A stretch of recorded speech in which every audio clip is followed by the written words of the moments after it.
Olá, sejam muito bem-vindos. Hoje a gente vai mergulhar numa das cenas assim mais dramáticas e ricas de toda a literatura antiga. Sabe qual é? O capítulo 5 do livro do Apocalipse. É uma história, olha, sobre poder, sobre desespero e que tem uma reviravolta chocante que redefine completamente o que a gente entende por heroísmo. Sabe, tem uma pergunta que mexe com todo mundo, né? Quem é que está no controle do futuro? É uma coisa que gera uma ansiedade universal. Em tempos de incerteza, a gente olha para o amanhã e fica se perguntando: o que será que vai acontecer? Pois é, esse texto antigo ele constrói toda a narrativa dele em volta desse problema. E a resposta que ele dá, bom, é bem inesperada. Então, vamos direto para a cena. Imagina só, o narrador, João, ele tem uma visão da sala do trono do universo. Pensa nisso, o centro de todo o poder que existe. Mas tem alguma coisa muito, mas muito errada. Uma crise está acontecendo ali e o destino de simplesmente tudo está em jogo. E o que ele vê na mão daquele que está sentado no trono, o próprio Deus, tem um rolo. Agora, os estudiosos explicam que isso aqui não é um documento qualquer, não. Esse rolo representa o futuro, o plano completo e perfeito de Deus para a história da humanidade. E ele está escrito por dentro e por fora, o que quer dizer que é um plano super detalhado, abrangente. E olha só o detalhe dos selos. Na linguagem simbólica do Apocalipse, o número 7 sempre representa a perfeição, algo completo. Então o que isso quer dizer? Que o rolo não está só fechado, ele está perfeitamente selado. Ou seja, o plano para o futuro existe, está ali, mas está trancado, completamente inacessível.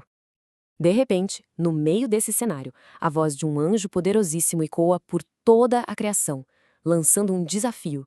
É como se fosse uma busca cósmica, sabe? Procurando alguém que tenha a autoridade, o direito, o valor moral para pegar esse rolo e finalmente assumir o controle da história, desvendar o futuro. E a resposta a esse desafio? Um silêncio absoluto, esmagador. Ninguém é encontrado.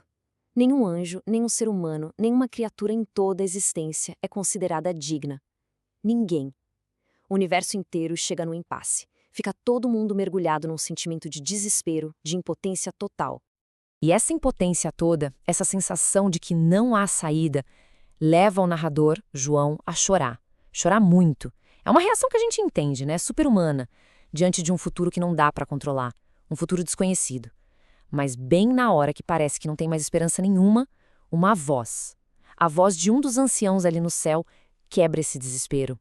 E é aí que um herói é anunciado. O ancião fala para o João: para de chorar, alguém venceu. E os títulos que ele usa para descrever essa pessoa são cheios de poder. O leão da tribo de Judá, a raiz de Davi.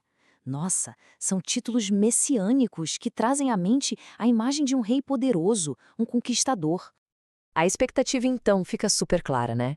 Todo mundo está esperando ver um leão, o rei da selva, um símbolo de força bruta, de domínio, de poder. Aquele que vai chegar, rasgar os selos na unha e tomar o controle da história, na marra. Então, disseram para o João procurar um leão, certo? O símbolo máximo de poder.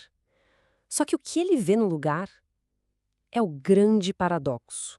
Não só desse capítulo, mas talvez de toda a história. É a reviravolta, aquela que muda absolutamente tudo. João se vira, esperando dar de cara com o leão. Mas no centro do trono, o que ele vê é um cordeiro. E não é um cordeiro qualquer. É um que parece que foi morto, sacrificado.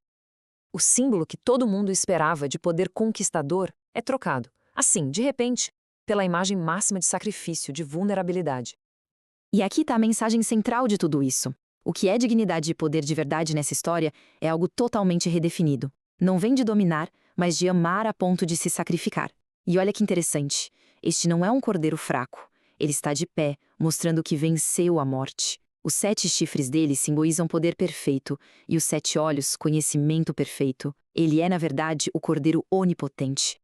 Bom, vamos avançar um pouco para ver como essa história se resolve. Aquela crise do rolo selado, lembra? O futuro da humanidade que estava trancado a 7 chaves está prestes a ser resolvido. E não por um ato de força, mas por um ato de sacrifício. E aí, acontece. O cordeiro, aquele que tinha sido morto, se aproxima e pega o rolo. Nesse momento, o futuro da história é colocado nas mãos daquele que se sacrificou. O simples ato de pegar o rolo significa que agora ele tem toda a autoridade para colocar o plano de Deus em prática. Isso só reforça o tema, que é bem radical, né? Aquele problema de ninguém era digno é resolvido com uma definição totalmente nova do que é ser digno. Aqui, a dignidade não está baseada no poder de dominar, mas no amor que leva a servir e a se sacrificar. Em um exato momento em que o cordeiro pega o rolo, aquele silêncio de desespero é quebrado. O universo inteiro que antes estava mudo simplesmente explode. Explode numa celebração, em adoração, em louvor. A crise acabou. E o conteúdo desse novo cântico que eles começam a cantar é muito revelador. A letra não fala do poder do cordeiro como um leão, não. Ela celebra o ato de redenção dele como um cordeiro. A base da dignidade dele é o sacrifício, que resgatou para Deus um povo super diverso de todos os cantos da terra. O que a gente vê aqui é um verdadeiro efeito cascata de adoração.